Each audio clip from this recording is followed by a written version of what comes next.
I took the warehouse job because my unemployment had run out 3 weeks earlier, and the staffing agency said it was the only overnight posting left in the county.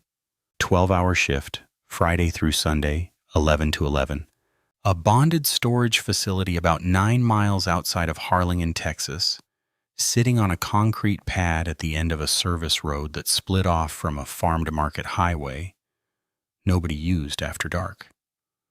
The pay was $14.50 an hour. I didn't negotiate. The facility manager's name was Dale. He met me at the front gate on a Thursday afternoon to walk me through orientation, which took less than 40 minutes. The warehouse was a single long building, maybe 60,000 square feet, divided into 3 climate zones: ambient, cooled, and cold storage, with a loading dock on the east side and a small office near the main entrance on the west. The office had a desk, 2 monitors connected to a 12-camera DVSS system, a landline phone, a mini fridge, and a bathroom the size of a closet. Dale showed me how to arm and disarm the perimeter, handed me a ring with 4 keys, and explained that the overnight role was mostly just presence. Deter, observe, report. He said it 3 times like it was a motto. I asked about the previous guard. Dale said he'd left. That was the whole answer. He'd left. There was no overlap shift, no handoff conversation. The guy was just gone and I was the replacement. Dale told me the position had been filled continuously for about 6 years, and that turnover was normal. He said most people lasted between 4 and 8 months. When I asked what made them leave, he said the hours. People underestimate what overnights do to you, he told me. They think it's easy because it's quiet. Then the quiet gets to them. My first shift was that Friday. I showed up at 10:40, let myself in, armed the east perimeter, and sat down at the desk. The monitors showed the usual angles: parking lot, loading dock, 3 interior hallways, the cold storage corridor, the office door from outside.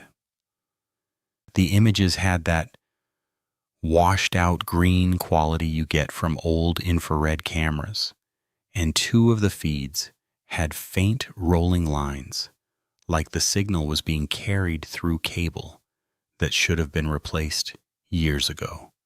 The office smelled like dust and cold coffee.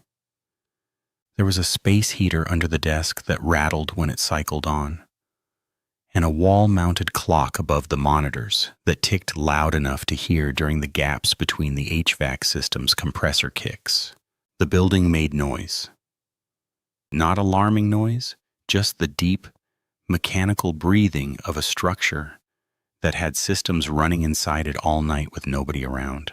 Coolant fans, conveyor belts on timers, the occasional pop of expanding metal in the roof when the temperature shifted. I found the logbook in the top left drawer of the desk. It wasn't hidden.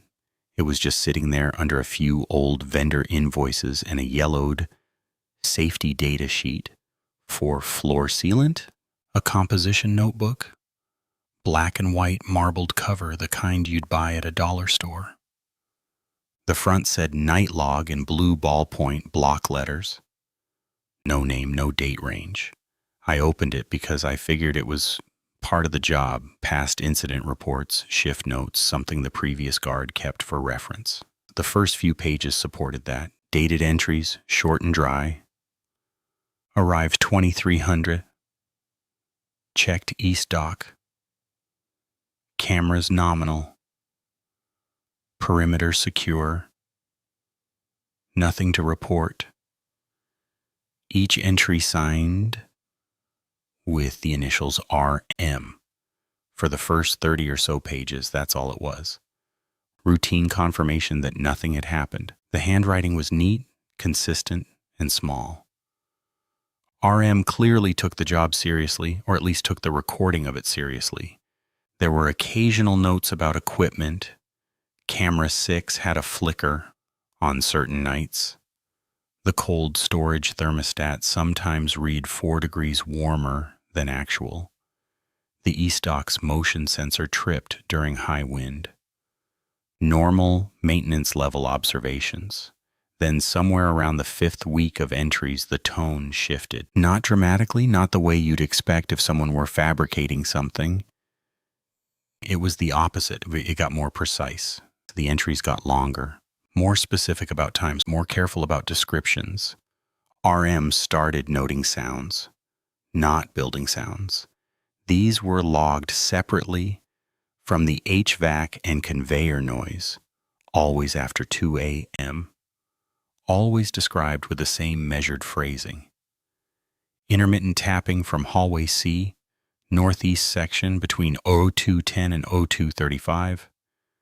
No visible source on camera 9. Stopped before I could walk the hall. That kind of thing. Over and over across a span of weeks.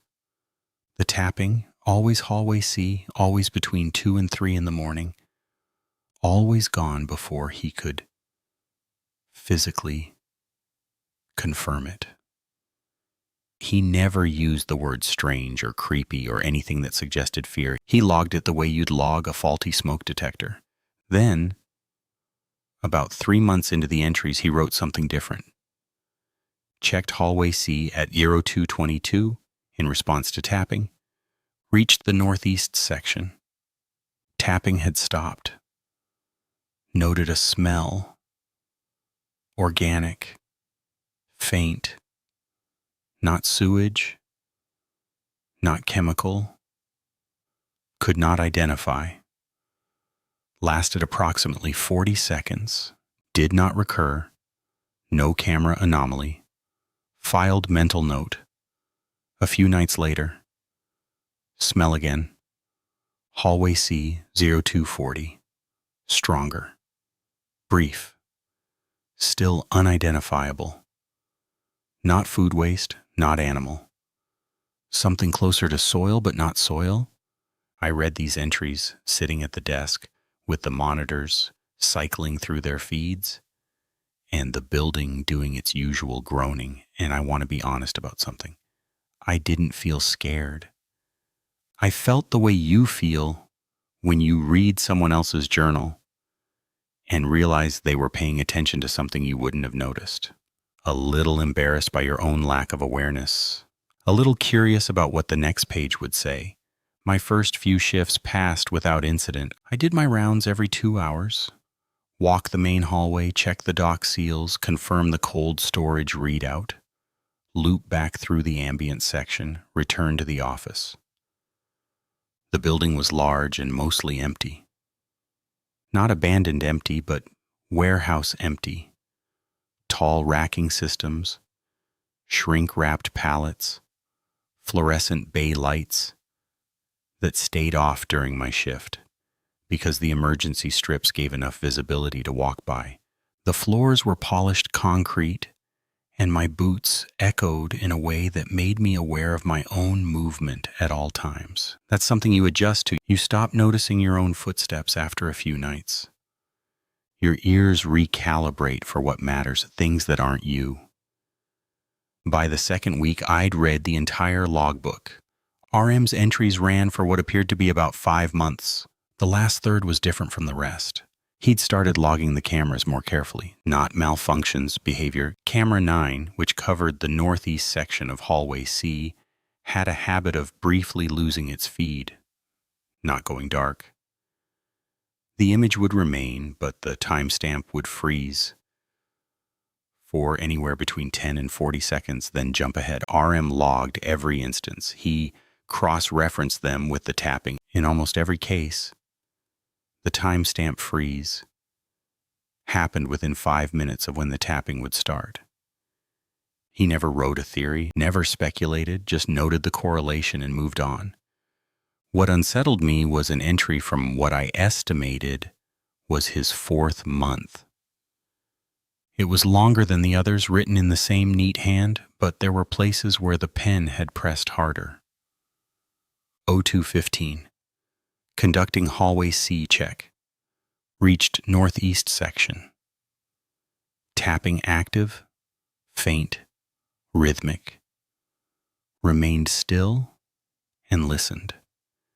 Tapping continued for approximately 3 minutes. During this period, I became aware of a second sound beneath the tapping. Not mechanical, a low, sustained exhalation. Not wind, not ventilation. Directional. Coming from the east wall. The east wall of that section is exterior. There is no adjacent room. There is no ductwork on that side. I placed my hand on the wall and felt nothing. The sound stopped. The tapping stopped. I returned to the office. Camera 9 timestamp had frozen at 02:12 and resumed at 02:19. Below that, in smaller writing, almost an afterthought, I am not going to report this to Dale. There's no language for it in the incident system. I sat with that for a while, not because it frightened me exactly, because I recognized the feeling underneath it. The frustration of experiencing something real that doesn't fit into any framework you've been given. RM wasn't scared. He was professionally stranded. On my 9th shift, I heard the tapping. It was 2:17 a.m. I was in the office watching the monitors. Camera 9 showed hallway C, empty, still. The emergency strip lights, casting that pale blue wash over the concrete floor. And underneath the hum of the HVAC, underneath the compressor cycling, there it was. A light rhythmic tapping, not fast. Maybe 1 tap per second. Steady. Coming through the monitor audio, which I usually kept at low volume. I turned it up. The tapping was clearer. Metallic, but soft. Like someone pressing the tip of a pen against a pipe at measured intervals. I watched the timestamp on camera 9. It froze at 02:18. The tapping continued for another 2 minutes. The timestamp didn't move. Then the tapping stopped, and the numbers jumped forward to 02:23. I wrote it down. I used the back of a vendor invoice because I didn't want to write in RM's book. I noted the time, the duration, the camera behavior. And I sat there in the office and felt the building breathe around me, and I tried to think about it the way RM had. Practically, observationally, without deciding what it meant. The next night I walked hallway C at 2:10. I wanted to be there before it started. The hallway was long, maybe 150 feet. And the northeast section was the farthest point from the office. My flashlight beam hit the racking, the concrete, the sealed dock doors at the far end. Everything was still. The air was cooler there because of the proximity to the cold storage zone, and it had that flat, sterile quality. No smell, no taste, just refrigerated nothing. At 2:14, the tapping started. Above me and slightly to the east. In the wall or behind it or somewhere that didn't correspond to a space I could access. I stood still. The rhythm was exactly as I'd heard it through the monitor.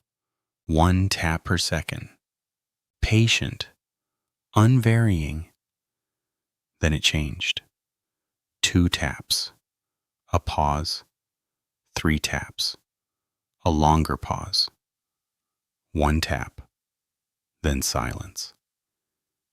It wasn't random. It also wasn't a pattern I could decode. But the shift from mechanical regularity to something structured made the hair on my arms stand up, because regularity can be a pipe or a fan blade or thermal expansion in a joint. Structure cannot. I stayed for another minute. Nothing. The hallway was silent. The emergency lights buzzed faintly above me, and somewhere deep in the building a compressor kicked on, and everything was normal again, in the way that things are normal after something interrupts them. The normalcy feels thinner. I went back to the office. Camera 9's timestamp had frozen during the exact window I was standing in that hallway. The camera had been pointed at me, but when I reviewed the feed, the image during the frozen timestamp was hallway C with no one in it. I was standing there. The camera showed empty floor. I don't know how to explain that. I'm not going to try. Over the next 3 weeks, the pattern continued. Tapping between 2 and 3A. M camera 9 freezing. Occasionally the smell RM had described. Organic, brief. Not quite soil. Not quite anything I could name. It came and went so fast that by the time I'd registered it, I was already unsure I'd smelled anything at all. I kept notes on the invoices. I didn't tell Dale. RM was right. There was no language for it. What would I say? The camera's timestamp pauses and the hallway taps in patterns? I'd sound like I needed a psych eval and I needed the paycheck more than I needed to be believed. There was one more thing in the logbook I haven't mentioned. On what appeared to be RM's last entry, undated, which was unusual for him, he had written only 2 lines. The handwriting was the same, steady and neat, but the second line was underlined twice. The first line read, "It knows the cameras are there." The second, "It knows I am too." Below that, nothing. The rest of the notebook was blank. I thought about that for a long time, weeks. I thought about it during the quiet parts of my shifts, when the building settled and the monitors cycled and the clock ticked and everything was fine. I thought about what it means when someone who has spent months being precise and rational and disciplined reaches a conclusion that's simple and stops writing. Not because they were afraid, because they were finished. They had reached the edge of what observation could give them, and the only thing left was acknowledgement. On my 6th week, something happened that I haven't told anyone. I was in the office at 2:50 a.m. The tapping had come and gone. Camera 9 had done its freeze. Everything was following the pattern I'd grown almost accustomed to. I was writing notes, logging times, doing the same thing RM had done, because it felt like the only sane response. And the landline rang, the phone on the desk, the one Dale said was only connected to the alarm company's automated system, and would only ring during a perimeter breach. There had been no breach. The alarm panel was green across the board. I picked up the receiver. There was static, not white noise, but layered, like multiple signals overlapping. Beneath it, very faintly, I could hear a rhythm. 1 tap per second. I hung up. The phone didn't ring again. I sat at the desk and stared at camera 9, and the hallway was empty and the timestamp was running normally, and the building hummed its building hum, and nothing else happened for the rest of the night. I finished my shift. I drove home on the service road as the sun came up over the flat South Texas scrubland, and the sky was pale orange, and the road was empty, and everything was ordinary, in that way that ordinary things feel after you've been inside something that isn't. I worked the warehouse for another 4 months after that. The tapping continued. The camera continued its freeze. The smell came and went. I never heard the phone ring again at that hour, but twice I found it slightly off the hook when I arrived for my shift. The receiver tilted just enough that the line would have been open. Nobody worked the building between my shifts on those days. I checked. I eventually left the job, not because of what happened, because the staffing agency found me a daytime position at a distribution center closer to town, better pay, benefits. I took it. On my last night at the warehouse, I put RM's logbook back in the top left drawer, under the invoices, exactly where I'd found it. I thought about taking it. I thought about throwing it away. I thought about adding my own notes to it, finishing what he'd started, leaving a record for whoever came next. But something about it felt like it belonged there. like it was part of the building now, part of whatever the building was doing between 2 and 3 in the morning in that hallway where the walls are exterior and there's no adjacent room and no ductwork and no reason for anything to make a sound. I left my invoice notes in the desk too, separate from his book, but in the same drawer. I don't know if the next person found them. I don't know if the next person heard the tapping. I don't know if the next person picked up the phone. What I know is this. The last time I walked hallway C, on my final round at 4 a.m. on a Sunday morning, I stopped in the northeast section and stood still for about a minute. No tapping, no smell, just the hum of the cold storage compressors and the buzz of the emergency lights and my own breathing in a building full of other people's stored things. And as I turned to walk back, I felt something I cannot adequately describe. A shift in the air pressure behind me, very slight, the kind of thing you'd feel if a door opened in a closed room. But there were no doors in that section, just wall, just concrete and insulated panel. I didn't turn around, not out of fear, out of the understanding built over months of careful observation that whatever was there did not exist for me in the direction I'd have to look. It existed in the log, in the frozen timestamps, in the rhythm of the tapping, in the space between what the camera showed and what was actually standing in that hallway. It lived in the record of itself, and the record was all it was willing to give. RM understood that. I think that's why he stopped writing. Some things don't want to be known. They want to be noticed. There's a difference, and the difference is the only thing that kept that job survivable. I still think about the second line in his last entry, not because it's frightening, but because it's true, in a way I've never been able to argue with. Whatever was in that hallway knew the cameras were watching.